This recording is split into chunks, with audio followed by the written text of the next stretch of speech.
Hello and welcome to Zarina's English Stories. In this video, you will practice your English listening and speaking in a calm and natural way. This story is created especially for the shadowing technique. You will hear clear English, simple sentences, and real emotions. By repeating after the speaker, you will improve your pronunciation, rhythm, and confidence. Don't worry about mistakes. Just relax, listen carefully, and enjoy the story. Listen to each sentence carefully. Pause the video and repeat immediately. Copy the voice, speed, and emotion. Speak out loud and stay focused.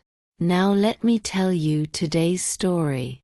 It is emotional, simple, and easy to follow. The story is called I Didn't Answer the Phone. My name is Elena. I am 27 years old. I live in a large city, but my life is very quiet. I work from home as a graphic designer. Most days, I sit at my desk, drink coffee, and listen to soft music. I don't like surprises. I like plans, lists, and calm mornings. 3 years ago, I moved to this city to start a new life. I left my old friends, my old job, and my old relationship behind. My family lives far away. We don't talk very often, but we care about each other. At least, that's what I thought. Until one phone call changed everything. It was a normal Tuesday evening. I was cooking dinner when my phone started ringing. I looked at the screen. It was my mother. I felt a strange pressure in my chest. I didn't know why, but I didn't want to answer. The phone stopped. A minute later, it rang again. I told myself, I'll call her later. But I didn't. The next morning, I woke up to many missed calls and messages. My hands started shaking as I read them. My mother had been taken to the hospital during the night. She was alone. She was scared. And she was calling me. I sat on my bed and felt frozen. I kept thinking about the ringing phone. About the sound I ignored. I booked a ticket that same day and flew back home. In the hospital, my mother looked tired but smiled when she saw me. I called you, she said quietly. I know, I answered. That moment stayed with me. The guilt, the silence, the time I could not take back. The next 2 days passed very slowly. I stayed in the hospital with my mother. I helped her drink water. I talked to the doctors. I slept on a chair near her bed. At night, when the room was quiet, my thoughts became loud. I kept hearing the phone ringing in my head.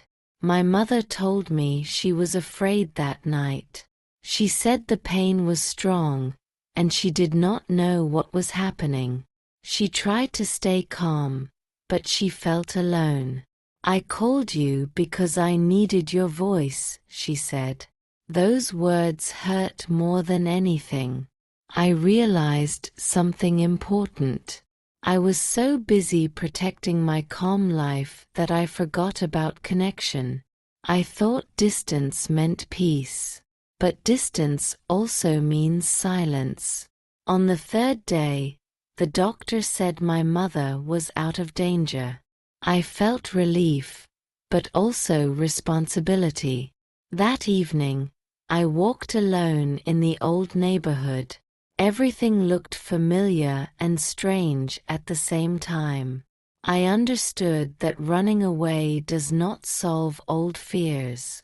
It only hides them. Before returning to the city, I made a decision. Not a big dramatic one. A simple, honest one. I told my mother I would call her every Sunday. Not when I have time. Not maybe later. Every Sunday. I also talked to her about my fears. About moving away. About not being strong enough. She listened quietly and held my hand. You don't have to be perfect, she said. You just have to be present. When I went back home, my life looked the same. The same desk. The same coffee. The same music. But I was different. Now when my phone rings, I don't wait. I answer.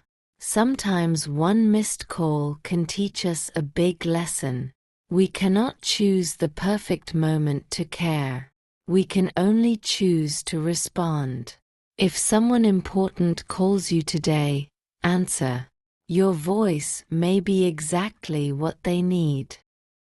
Don't forget to like this video and subscribe to Zarina's English Stories. More English shadowing stories are coming soon. Thank you for learning with me. See you next time.